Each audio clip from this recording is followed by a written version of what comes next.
The sun rises over Pilate's grand palace. Inside, Pilate sits on his throne as a soldier reports something to him. From a distance, his wife, Claudia, approaches. Seeing her, Pilate dismisses the soldier with a single word: "Leave." Claudia steps closer, her face filled with anger, and said, "They've arrested Jesus. Why? What crime has he committed? Are you the governor, or is Caiaphas running Judea? Free him." Pilate thought for a moment and said, "I was sent from Rome to quell the riots of the Jews. If I do something against the will of the Jews, there is a chance of another riot." Immediately Claudius said, "You have the power to free a prisoner on the Passover festival, don't you? Use it, release Jesus." Immediately hesitating, Pilate said, "I already promised to release Barabbas that day." Claudia's eyes burn with frustration. Barabbas. He's a murderer. He caused countless deaths in the riots. Jesus healed the sick. He even raised the dead. How can you compare them? Immediately, Pilate said, "Let's see. I'm trying to save 2 lives here." Then the commander came from a distance. Upon seeing him, Claudius glared at him angrily and left. The commander bowed to Pilate, and Pilate asked him, "Why did you arrest Jesus?" The commander said to Pilate, "He broke Jewish religious laws and social order, and called himself God. He must be punished." Pilate narrows his eyes. "What punishment do you all expect me to give him?" The commander answers without hesitation, "Crucifixion." Pilate, with a face darkened with anger, and asked, "Crucifixion? For what crime?" And he stood up and walked close to him and asked, "I have the power to free a prisoner on the Passover festival. If I release Jesus, what will you do?" The commander, irritated and said nothing. Pilate glares at him. Then, "Leave." The commander bows and exits. Alone, Pilate sits back on his throne, deep in thought. Seeing Jesus tied to the pillar, Caiaphas walked up to him and laughed mockingly. Without a word, he turned and headed to the council chamber, where many priests were waiting.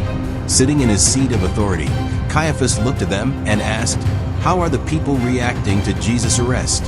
One priest replied, "The people are upset and asking what crime he has committed." But Caiaphas asked, "Has there been a riot?" Another priest said, "Not yet. Our commander is working to drive Jesus' supporters out of Jerusalem." Caiaphas nodded and said, "Our commander is wise, but we must not take any chances. We must find a way to have Jesus crucified. Only then will I be at peace." One of the priests asked, "But the charges against Jesus are not serious enough for crucifixion. What if Pilate decides to release him?" Caiaphas replied, "Then we accuse him of blasphemy and treason." Another priest objected, "But he hasn't committed such crimes." Caiaphas smirked and said, "His followers call him the King of the Jews, which is treason." And he said, "I will destroy the temple and rebuild it in 3 days, which is blasphemy." A priest asked, "Do we have any witnesses for this?" Caiaphas answered, "False witnesses. We'll bring our own witnesses. We will also use Judas, who took 30 pieces of silver from us, to testify." Just then, Judas furiously entered the council chamber, holding a bag of silver in his hand. Caiaphas looked at Judas and asked, "What, Judas, do you have 30 pieces of silver safe?" Judas held out the bag of silver and said, "Not a single piece is missing. Take it." Caiaphas looked at him and replied, "This is the price you accepted to betray Jesus. Why are you giving it back?" Judas stared at the money and said, "This is the price of sin. I don't want it. Let Jesus go." Caiaphas smirked and said, "Are you joking? We didn't arrest him just to release him." Then he stepped forward, whispering, "We have decided to give you another 30 pieces of silver. All you have to do is give false testimony against him." Hearing this, Judas said, "You sinners! I was already sleepless, betraying him once. Are you asking me to bear false witness again?" A priest stepped closer to Judas and said, "Your testimony is more powerful than any other witness we can bring." Judas, feeling desperate, cried out, "I can't. I won't say anything. Take this money back and release Jesus." Caiaphas moved closer and spoke in a threatening tone, "Judas, You took the 30 pieces of silver. You've only done part of the betrayal. There is still part left." Judas looked at him, confused. "What do you mean?" Caiaphas smirked. "What, Judas? Don't you understand? Everyone in Jerusalem knows who Jesus is. Do you want to betray him with a kiss? If not, don't we recognize him? He is the one who came to the temple in Jerusalem and preached. He who shuts down and breaks down shops. He stands out alone in a crowd of 1,000 people. He is already well known and recognized in a crowd of thousands. Do you think we needed you just to identify him with a kiss? We didn't give you 30 pieces of silver to just kiss him." Judas, stunned, asked, "Then why did you pay me to betray him?" Seeing him, Caiaphas replied, "You don't understand the meaning of betrayal. You have to betray him as a criminal. You have to betray him as a traitor. You have to betray him as blasphemy." To whom? To Pilate. That's why we gave you 30 pieces of silver, not just to kiss Jesus on the face. Judas, shocked by this, asked, "You sinners, what harm has he done to you? Why are you trying to convict him and kill him?" A priest looked at Judas and said, "And what harm has he done to you, Judas? Why did you kiss him for 30 pieces of silver?" Caiaphas spoke firmly. "Greed, Judas. Greed. You betrayed him for money. We have greed for position and fear that he will become our rival. Therefore, we are planning to crucify him." Judas, shocked to hear this, asked, "What? Are you going to crucify him?" Caiaphas came closer and grabbed Judas by the shoulders and threatened, "Yes, we are going to crucify him. You must bear false witness against Jesus for the money you bought. Otherwise, the next cross will be yours." Judas, filled with anger and tears, said, "Priests, I beg you, take back these coins. Let Jesus go." Caiaphas replied, "This is blood money. We don't want to keep it." Judas, his face drenched in tears, cried out, "Yes, this is blood moneyed, the price of the life of the Son of God, who healed the blind and the deaf, and he led people to heaven. Take it and let Jesus go."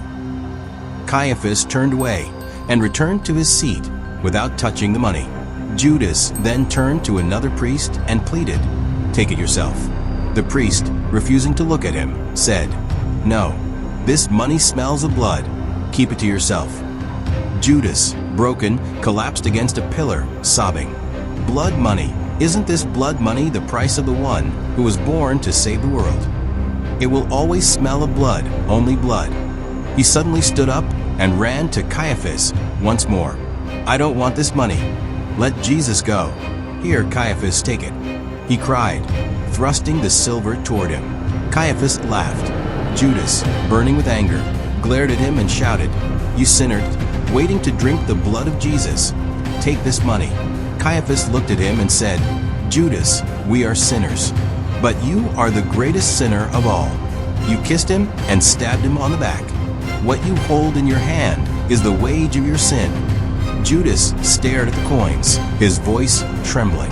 "Is this the wages of my sin? Are these 30 pieces of silver the wages of my sin?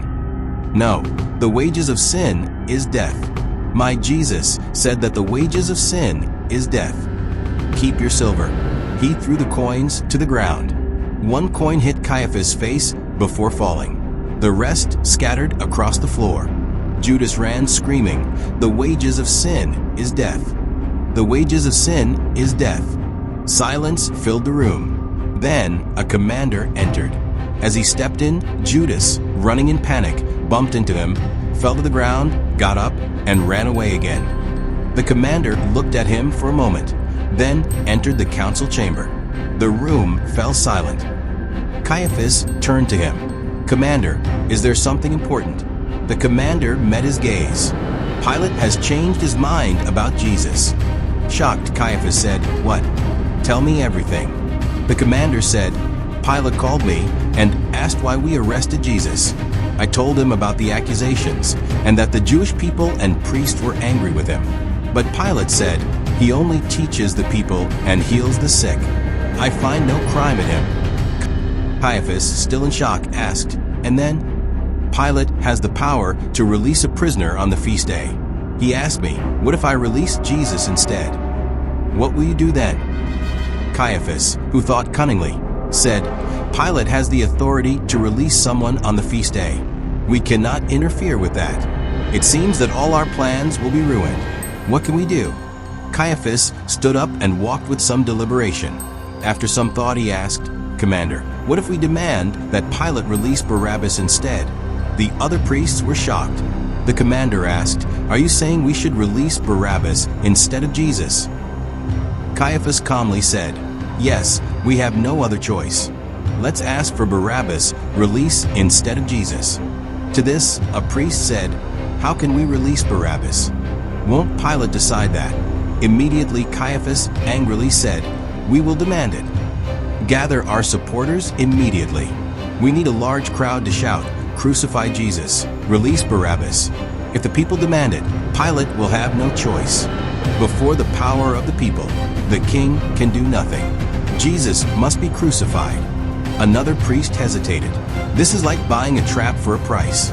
Jesus is a peaceful teacher, while Barabbas is a violent man who can lift a sword. He is already against us.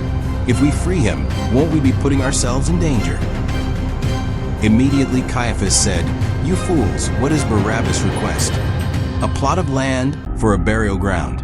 If we buy it and give it to him, he will shut his mouth. But Jesus is different. He has influence over the people. If we let him continue, he could grow too powerful.